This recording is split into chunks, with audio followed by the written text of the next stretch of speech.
지난 11월 17일 북형제도 근처에서 조업을 하던 갈치잡이 배에 이상한 기운이 감지됐다.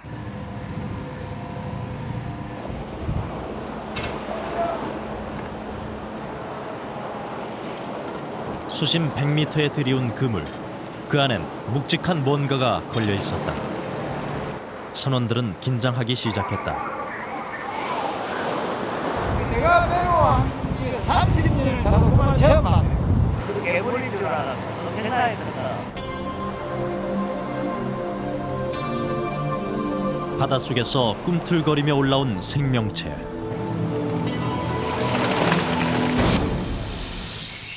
그것은 거대한 오징어였다. 길이 7m 40cm, 어른만한 몸통, 야구공 같은 눈, 장대 같은 긴 다리. 상상을 초월하는 이 기괴한 오징어는 지구 최대 무척추 동물 대왕 오징어였다.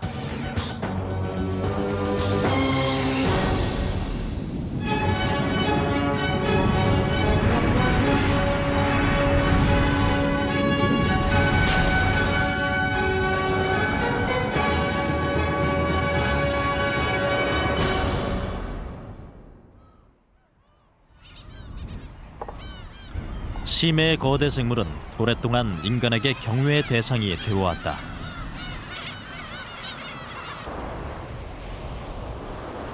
겨울이면 문어가 많이 잡히는 포항 앞바다.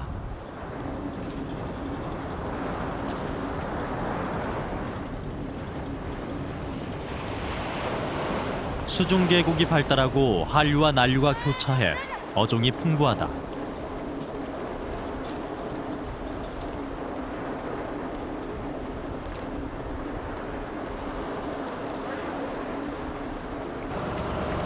(30년간) 이 바다에서 고기를 잡아온 이삼수 씨.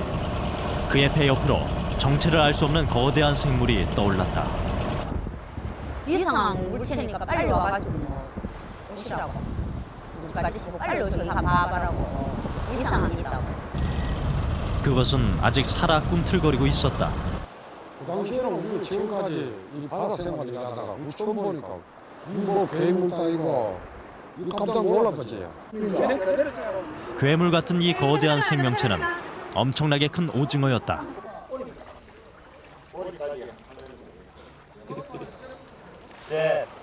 여덟 개의 다리와 2개의 긴 촉관. 사람이 들어갈 수 있을 정도로 큰 외투막. 크기만 다를 뿐 오징어와 똑같은 구조였다.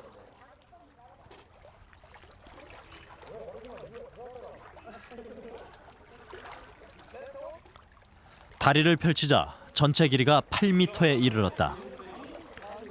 일반 오징어의 수백 배에 달하는 거대 오징어. 그것은 가끔씩 바다에 나타나 배를 집어 삼킨다고 알려진 전설 속의 동물 대왕 오징어였다. 사람들은 이제 구경하고 많은 사람들 이거 구경하고 방파제 낚시 온 사람들하고 이거 구경하고 그래 이제 그 큰 오징어 이제 이래가지고 칼을 가지고 이제 포막을 내가지고 그 마을에 이제 어른들하고 구경 온 사람들 나와가지고 먹으라고 하니까 그런 오징어는 먹으면 안 좋다고 그 애는 뭐 불길하다 안 좋다 이래가지고 아무도 그걸 먹지를 안 하더라고요. 그래서 우리가 그 다음 날이 그 경기에 쉬고 그 산에 가가지고 묻었다고. 16세기 처음 발견된 이래 전 세계적으로 약 600개체만이 보고된 희귀생물 대왕 오징어.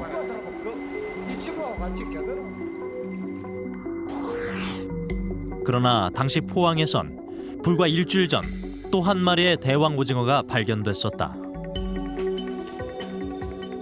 전체 길이 3.3m, 이미 기력을 잃은 상태에서 연안을 떠다니던 오징어였다. 그로부터 1년 뒤 울진 앞바다에선 4m짜리 대왕 오징어가 발견되었고 3년 뒤인 2000년에는 또다시 포항근해에서 대왕 오징어가 나타났다.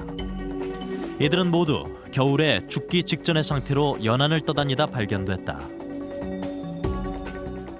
대왕 오징어가 주로 그 겨울에 나타나는 그 확률이 높은 거는 표층 수온이 겨울에 낮기 때문에, 즉 그 대왕 오징어가 사는 그 깊은 수심의 수온이 굉장히 낮기 때문에 수온 차이가 거의 없어서 주로 겨울에 그렇게 나타나는 것이 아닌가 생각이 됩니다. 인간의 접근이 어려운 극한 환경의 심해. 그곳의 최종 포식자인 대왕 오징어를 찾기 위해 제작진은 다른 탐사 방식을 찾았다. 한국해양연구원이 개발한 원격 무인 잠수정 해미래. 20여 명의 연구진이 6년 동안 우리 기술로 개발한 세계 네 번째 심해 잠수정이다. 해저 6,000m까지 잠수가 가능한 해미래는 전동 추진기 6개를 이용해 자유자재로 해저를 탐사하며 넉 대의 고화질 디지털 카메라를 통해 심해의 생태를 영상으로 전송한다. 지난 4월 해미래에 역사적인 동해 첫 잠수가 있었다. 해미래가 임무를 성공적으로 수행한다면 동해 심해에서 대왕 오징어를 찾는 것도 가능할 것이다.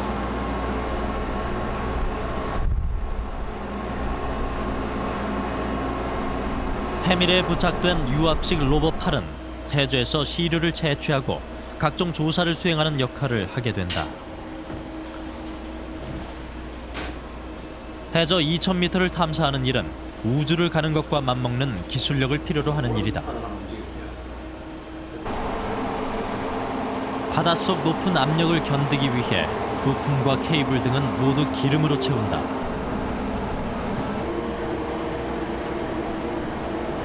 심해 무인 잠수는 해미래와 해누비의 협업으로 이루어진다. 수중 전진기지 역할을 하는 해누비는 모선의 지시를 받아 해미래를 조정한다. 수심 2,000m를 탐사하는 잠수정의 탐험이 성공한다면 동해 바닷속에서 대왕 오징어를 찾는 계획 또한 가능해질 것이다. 잠수정을 투하하기 전에 먼저 초음파 항법 시스템을 입수시킨다. 해저면에 도착했을 때 모선과 잠수정 사이의 통신은 주로 음파로 이루어진다. 6년간의 노력이 결실을 보는 순간 모든 연구원들의 얼굴에 긴장이 감돈다.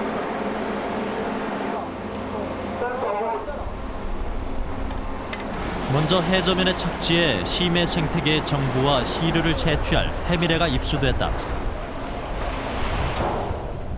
뒤이어 모선과 해미래 사이에서 해미래를 중간 조정하는 해누비가 입수했다.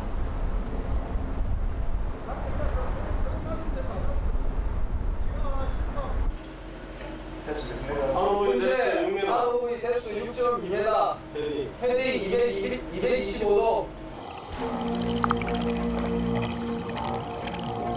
해미래는 동해 수심 2,000m를 향해 빠른 속도로 내려갔다.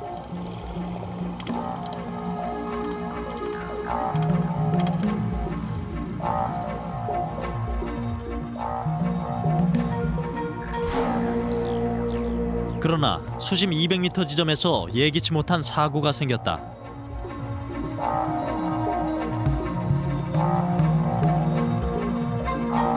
해미래의 왼쪽 추진기가 멈춰선 것이다.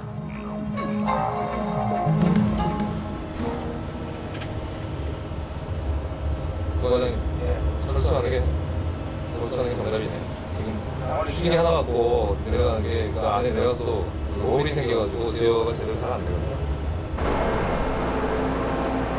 해미래는 결국 수심 200m에서 철수하고 말았다. 해미래 왼쪽 수직 추진기의 내압 용기에서 일어난 누수가 원인이었다. 결국 내압 용기를 분해해 누수 원인을 제거하고 다시 조립해야 했다. 일단 추진기 하나 갖고 하니까 이제 자세가 기울어져가지고 한 5도 정도 자세를 기울이면서 내려가는 상태가 되고 속도도 뭐 분당 10cm 정도, 초당 10cm 정도를 이동하게 돼가지고 그렇게 해서 계속 내려가면 가능하겠지만 내려가서 그 자세를 제대로 컨트롤할 수 없는 상황이라. 이틀 뒤 수리를 마친 해미래가 동해 심해저를 향한 두 번째 도전을 시작했다.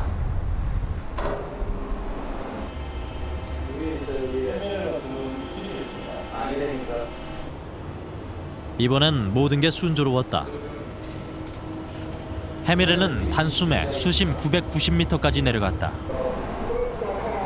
그러나 잠시 후 해밀에는 다시 작동을 멈춰야 했다.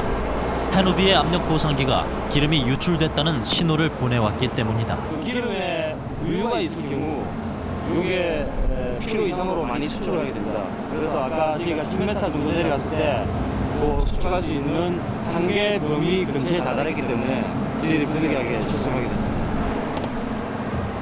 연구원들은 내압 보상기를 꺼내고 대대적인 정비에 들어갔다. 200기압을 뚫고 동해 2000m로 가는 길은 쉽지 않았다.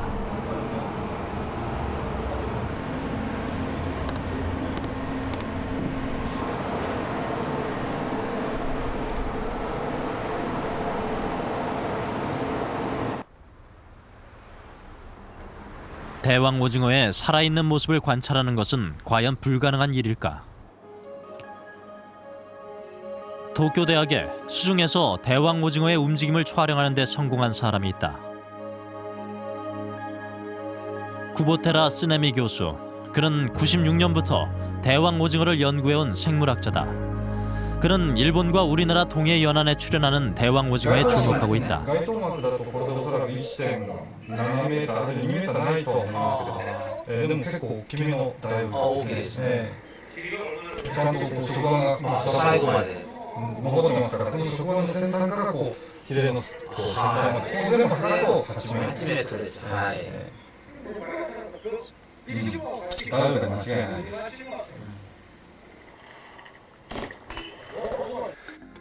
그는 2005년 영국의 한 과학 잡지에 세계를 놀라게 하는 논문을 발표했다. 수심 900m에서 먹이를 공격하는 대왕 오징어의 모습을 담은 내용이었다.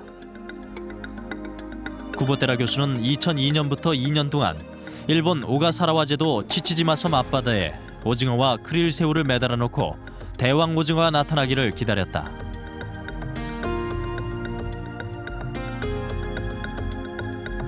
그 결과 카메라에 먹이를 공격하는 대왕 오징어의 사진 550장이 잡혔다.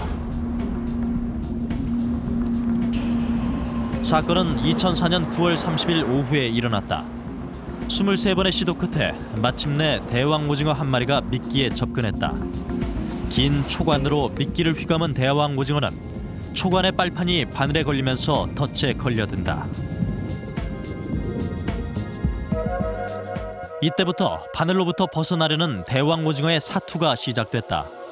처음 2시간 동안 수심 600m 지점까지 상승하면서 바늘을 빼기 위해 대왕 오징어는 안간힘을 썼다. 그러다가 3시간이 넘자 800m 지점까지 하강하면서 지친 모습을 보였다. 4시간이 지났을 때 대왕 오징어는 마침내 바늘에 걸린 자신의 초관을 끊고 달아났다. 구보테라 교수가 실험 장치를 걷어 올리자 그곳엔 약 5m 길이의 초관이 남아 있었다. 食腕というのはね、こう割と伸びるんです。普通のではあんまり伸びないんですけど、こうぐっと伸ばして、で食腕の先には我々の手のひらのような部分があって、ここに吸盤がついてるんです。ですから餌を食腕を伸ばして捕まえる。それをぐっと引き寄せて、で今度他に口の周りにある8本の腕で餌を抱え込んで餌を食べる。 이로써 대왕 오징어의 초관의 용도가 밝혀졌다. 대왕 오징어는 2개의 긴 초관으로 먹이를 잡아 앵무새 부리 같은 입을 통해 먹이를 먹는다. 지금까지 대왕 오징어는 주로 북해와 인도양, 대서양, 태평양 등 세계 전역의 대양 주변에서 발견돼 왔다.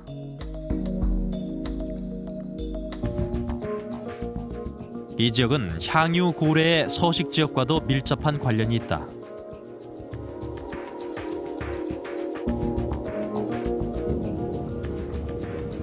수심 800m에서 1000m 사이에 사는 향유 고래. 전 세계 온대와 열대 바다에 주로 서식하며 약 20마리씩 무리를 지어 생활하는 향유 고래의 주먹이는 대왕 오징어다.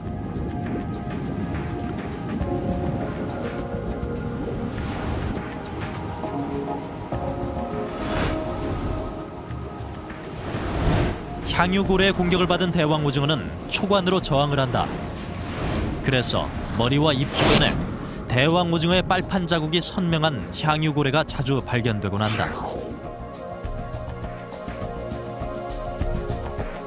マッコウクジラのですね、よく口の周り、こういうマッコウクジラって細い口してるんですが、この辺にですね、こう吸盤のマークがいっぱいつくんですね。で、その吸盤の大きさがちょうどダイオウイカのこう触腕の吸盤と同じような。ですからおそらくマッコウクジラがダイオウイカを食べるときに、ダイオウイカの儚い抵抗というか、抵抗としてそういう触腕でこういうところをピタッとくっつけたりするんですよね。それでそこのところに吸盤がなんとか残る。 대왕 오징어는 우리나라 동해와 일본 서해 근처에서 계속 발견되고 있다. 구보테라 교수는 대양성 어류인 대왕 오징어가 한국과 일본 근해에 나타나는 것은 난류의 영향 때문이라고 주장한다. ダイオウイカって日本海にずっといるわけじゃなくてですね、割と暖かい時期にその対馬海流でこう日本海に入ってきたものが冬の表面水がすごく冷たくなるもんですから、それで体を壊したりしてその浮力中立の機能がうまくいかなくなって表面に浮いてくるんですね。でその浮いたものがちょうど西風、大陸の方から吹いてくる西風で日本の沿岸に打ち寄せられる。ですからおそらく韓国の場合も浮いてきたものが何らかの風の影響で岸まで押しやられて海岸に打ち上げられて見つかったということが多いんだと思いますね。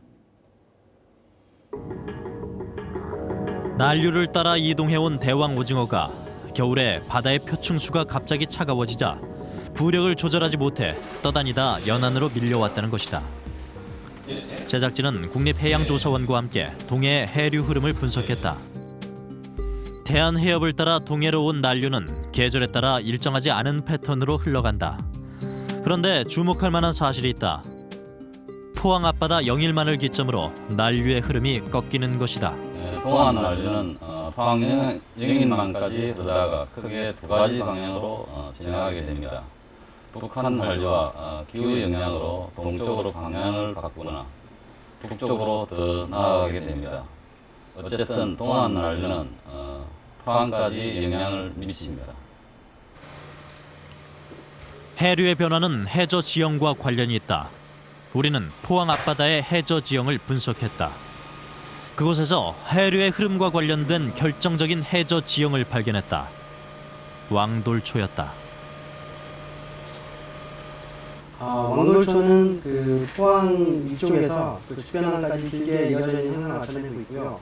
연안 지역과 그리고 이제 동해 심해저의 중간에 위치를 하고 있어서 자연적인 어떤 그 어초 역할을 하고 있습니다. 그래서 그 어류들의 어떤 식초라든지 또는 서식처 역할을 하고 있고, 그 동쪽으로 조금만 더 진행을 하게 되면은 그 수심 2,000m까지 급격하게 변화하는 현상을 알 수가 있습니다. 포항 앞바다 수중에 남북으로 길게 솟아오른 왕돌초는 여의도의 10배 면적에 달하는 거대한 해중산이다. 서쪽은 완만하고 동쪽은 급경사를 이루고 있다. 제작진은 난류의 흐름에 영향을 주는 이곳을 주목했다.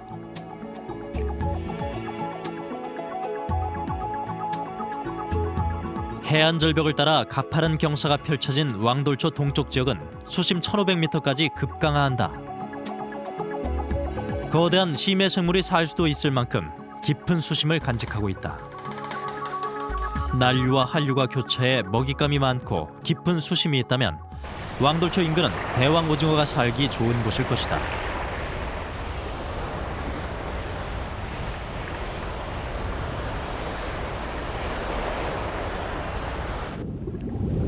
테크니컬 다이버 팀이 왕돌초 바다에 투입됐다. 오늘의 목표는 수중 100m다.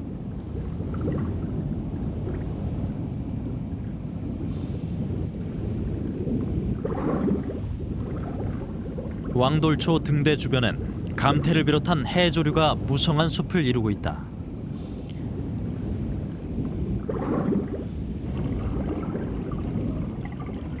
숲을 찾아온 고기들 또한 다양하다.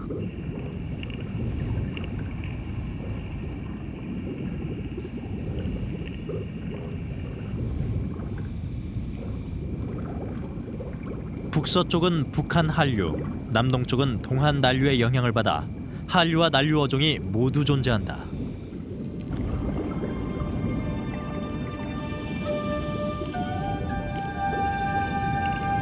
제주도에서나 볼 수 있는 자리돔. 빛깔이 화려한 황놀래기.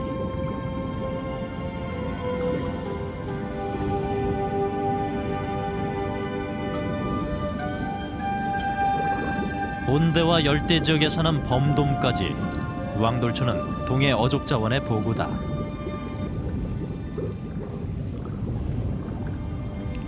세계의 수중 봉우리를 거느린 동해 금강산. 왕돌초는 생명이 다른 생명을 불러 모으는 동해의 심장이다.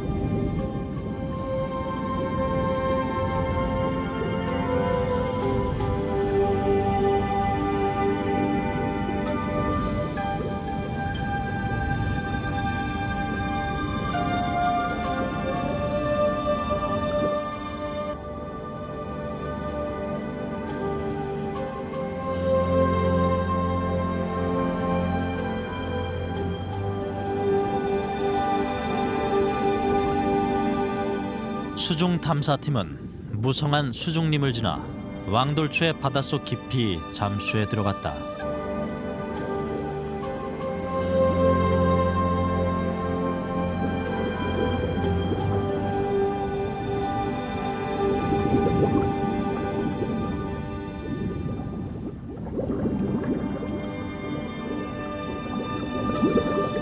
(30m를) 내려가니 시야가 금세 어두워졌다.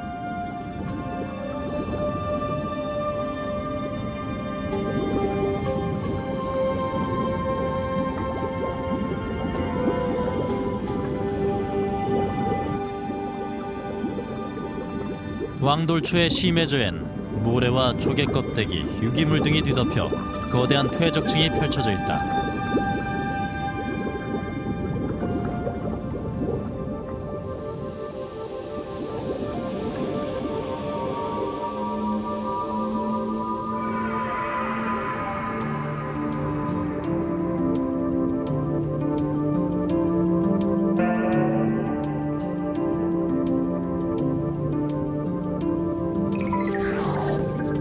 수심 67m. 생명체의 움직임은 보이지 않는다.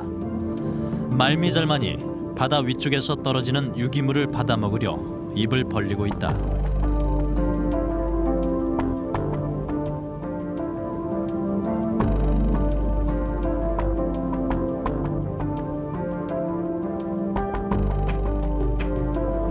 다시 탐사팀은 더 깊은 바다를 향해 내려갔다. 마침내 수심 100m 목표 지점에 도착했다.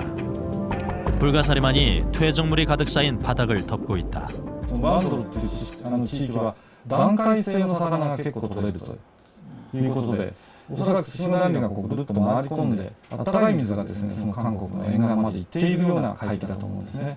でそういうところだと冷たい水と暖かい水の間に、混じり合いますね。そうすると結構生産性が高くなる。それで漁業の漁獲も高くなったと思いますけど、やはりダイオウイカもどっちかというと南の暖かい水からおそらく流れて、押されてくるっていうんですかね、輸送されてきますんで、おそらくそういうところにもダイオウイカがいると思いますね。 포항 앞바다에 대왕 오징어의 존재를 추측할 수 있는 또 하나의 단서가 있다. 지난 2004년 포항 구룡 앞바다에 대규모 향유고래떼가 발견됐다. 대왕 오징어를 주먹이로 하는 향유고래. 향유고래는 먹이를 찾아 동해로 온 것이 아닐까.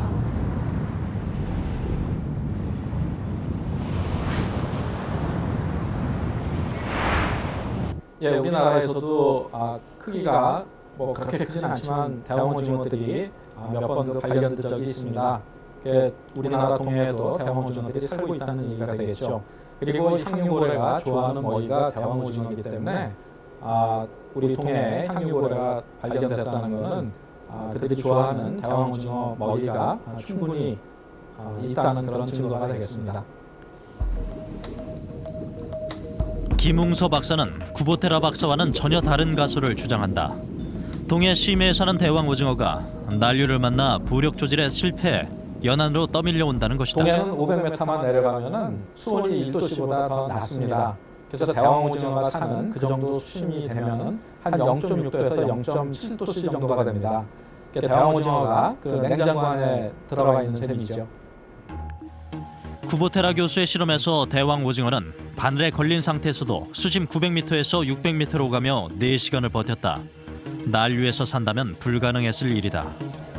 우리나라 그 동해에 있는 대왕 오징어가 대만 난류를 타고 그 동해로 들어갔다기보다는 그 동해에 예전부터 살고 있는 그런 대왕 오징어의 그런 그 개체군이 있다고 보는 것이 옳겠습니다. 깊은 수심과 풍부한 식생을 가진 동해.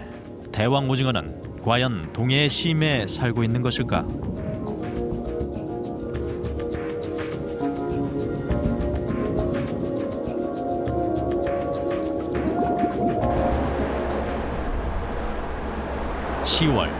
온누리호가 1차 실험에서 문제가 됐던 부분들을 정비하고 2차 실험에 나섰다.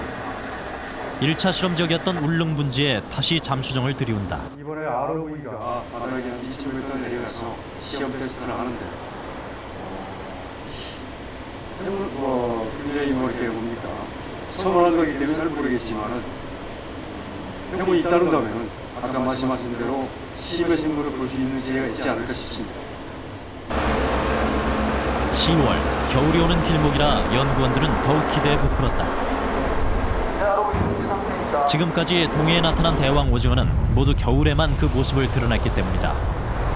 먼저 해누비가 입수를 시작했다. 봄에 있었던 실패 때문에 연구원들의 얼굴엔 일순간 긴장이 흐른다. 지금까지 세계 수많은 학자들이 심해에 사는 거대 생명체의 비밀을 풀기 위해 노력했지만 자연은 그 해답을 보여주지 않았다. 네, 저희는 이 해누비 해밀의 다이빙 2차 다이빙을 최선을 다해 준비했습니다. 결과의 성공 여부는 하늘에 맡기는 수밖에 없습니다. 해밀레가 바닷속을 향해 빠르게 잠수해 들어갔다.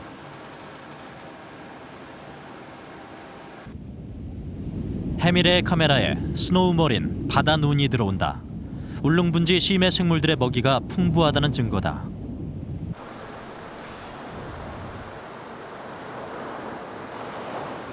해누비는 순식간에 해저 2,000m에 도착했다.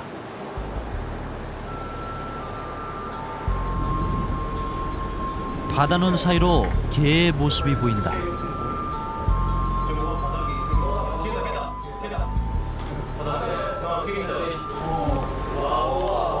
잠시 후 카메라에 물고기의 형상이 잡혔다. 심해 어종 중 가장 개체수가 많다는 꼬리 민테류다.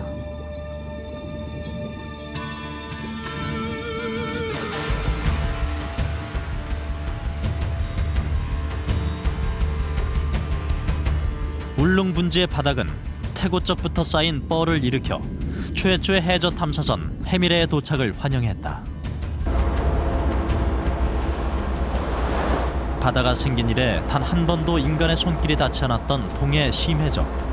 미지의 땅이었던 동해의 깊은 바닥이 서서히 그 모습을 드러내고 있다.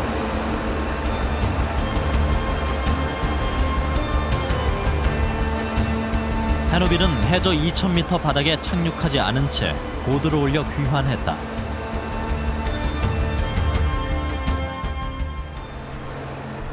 다음 날 보다 정밀한 관측을 위해 해밀레가 투하됐다.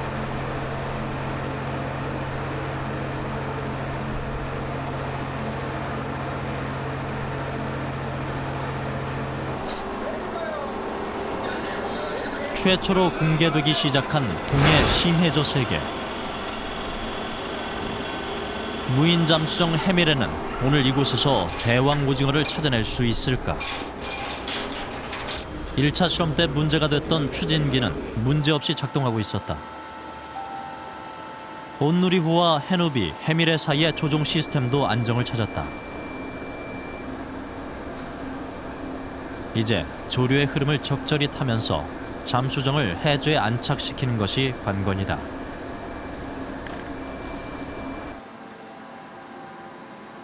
해밀에는 1000m 지점을 향해 빠른 속도로 내려갔다.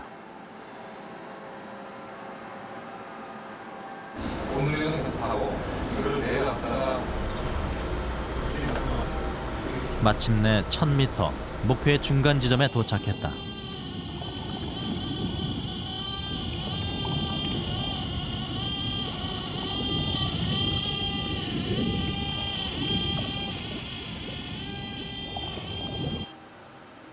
(1차) 실험 때 문제가 됐던 압력 보상기부터 추진기, 카메라까지 모든 장비가 순조롭게 제 역할을 하고 있다. 수심 1000m는 일본에서 대왕 오징어가 관측된 지점이기도 하다. 탐사팀은 모두 신경을 곤두세운다.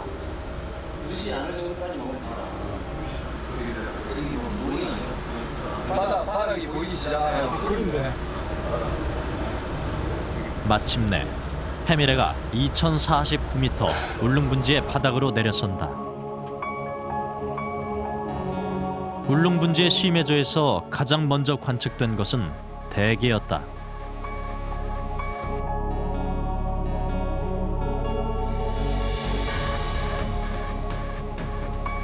해밀레의 해저 2000m 안착은 성공했다.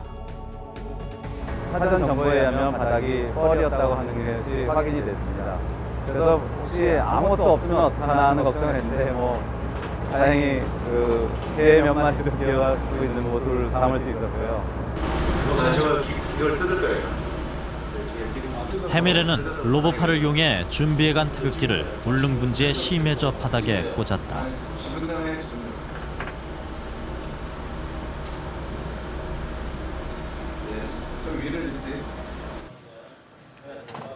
심해저 2000m 정복은 마치 로켓을 쏘아 달 표면에 깃발을 꽂는 일과 같았다.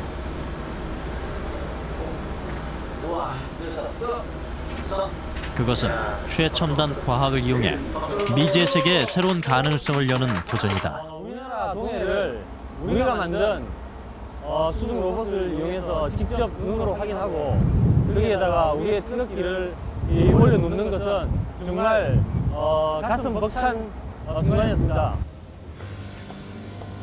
그러나 처음 모습을 드러낸 동해 심해저는 고요 속에 잠겨 있었다. 동해 해저 2000m에서 우리는 끝내 대왕 오징어를 찾을 수 없었다. 이제 처음으로 해저면에 저희가 도착해서 저희가 원하는 작업을 할 수 있다는 가능성을 보인 것이 이제 첫걸음입니다. 이제부터는 우리 동해 해저의 깊은 바다에 있는 신비한 자연 현상과 앞으로 더 나아가 각 지하 자원, 광물 자원들을 개발할 수 있는 그런 기술의 발전에 일보를 할 거로 기대를 하고 있습니다. 전설의 심해 생물 대왕 오징어를 찾아 떠난 최초의 심해 탐사. 대왕 오징어는 아직 신비의 생명체로 남았다. 심해저 탐사가 끝난 한 달 뒤, 동해는 다시 전설 속 괴물의 이야기로 술렁거렸다. 부산 앞바다에 또다시 대왕 오징어가 나타난 것이다.